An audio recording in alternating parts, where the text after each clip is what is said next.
आज मैं आपको स्टैंडर्ड 7 सब्जेक्ट इंग्लिश का यूनिट नंबर 1 पढ़ाऊंगी, exploring symbol.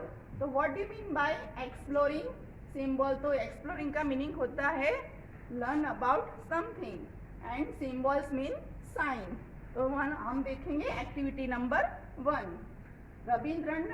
Rabindranath Tagore was born in Calcutta in 1861। तो रविंद्रनाथ टैगोर का जन्म हुआ था कलकत्ता में 1816 के ईयर में।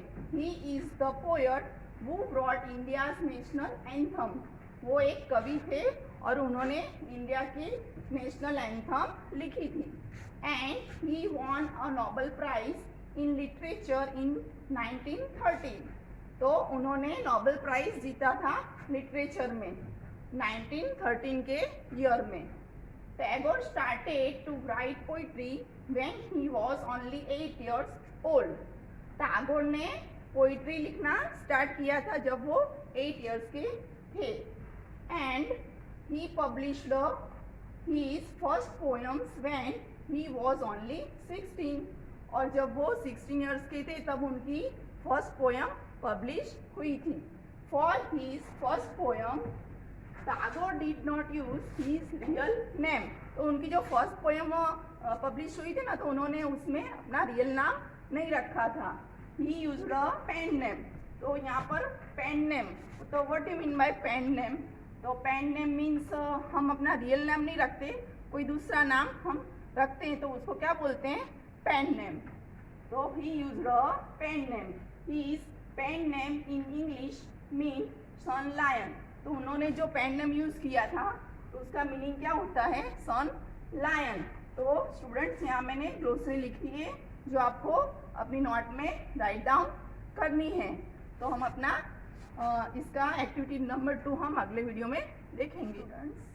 कल हमने एक्टिविटी 1 देखी, आज एक्टिविटी हम 2 देखेंगे, यूनिट 1 का एक्टिविटी नंबर 2।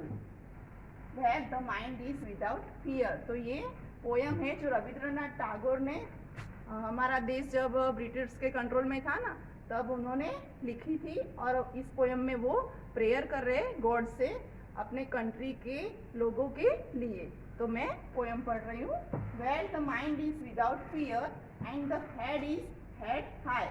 तो वो प्रेयर कर रहे हैं कि मेरे देश के लोगों को ब्रिटिशरों का खौफ ना रहे और वो आगे बढ़े, अपने एक्शन में वो आगे बढ़े और अपना सिर ऊंचा करे। वेयर नॉलेज इज फ्री, जहाँ पर उनको सब सिटीजन को सबको नॉलेज हो या और एजुकेशन मिले। Where the world has not been broken up into fragments by narrow domestic walls. तो यहाँ पर वो प्रेयर कर रहे हैं कि मेरे जो देश के लोग हैं वो अपने अपने बिलीव में, यानी जाति धर्म सब अलग अलग बिलीव करते ना लोग, तो उसमें बट ना जाए और एकजुट होकर आगे बढ़े। Where words come out from the depth of the truth. और इस कंट्री में जो सब लोग एक सच्चाई के रास्ते पर चले और सच बोले। Where the tireless starving stretches its arms towards perfection.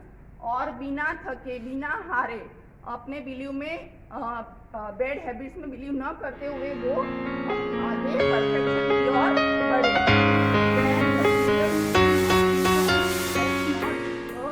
Lost its way into the dreary desert sand of dead habit. और यहाँ पर ये dreary desert sand dead habit का मीनिंग्स है कि लोग अपने रॉन्ग बिलीव में न माने और वो और अपने बैड हैबिट्स के रीजन को पकड़ के अपनी जो एक्शन है उसको रोक न दे और अपने अचीवमेंट की तरफ आगे बढ़े। Where the mind is led forward by thee into ever widening thought and action. और सब अपने सोच को आगे बढ़ाए और अपने रॉन्ग बिलीव में न मानते हुए, रॉन्ग बिलीव की रीजन को न मानते हुए वो अपने थॉट अपने एक्शन को आगे बढ़ाए। Into that heaven of freedom my father let my country awake.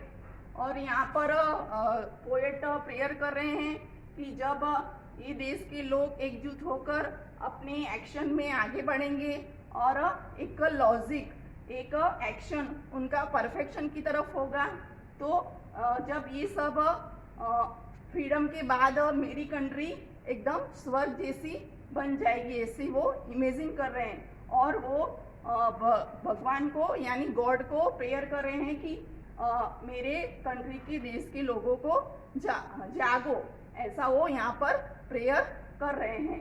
तो ये जो पूरी पोयम है वो गीतांजलि में से ली गई है और रविंद्रनाथ टैगोर ने लिखी हुई है जब हमारा देश ब्रिटिशरों के कंट्रोल में था। यहाँ पर ये जो पोयम में ग्लोसरी वर्ड्स आए ना, वो आपको राइट डाउन करने हैं अपने नोट में। तो अगला वीडियो हम बाद में देखेंगे।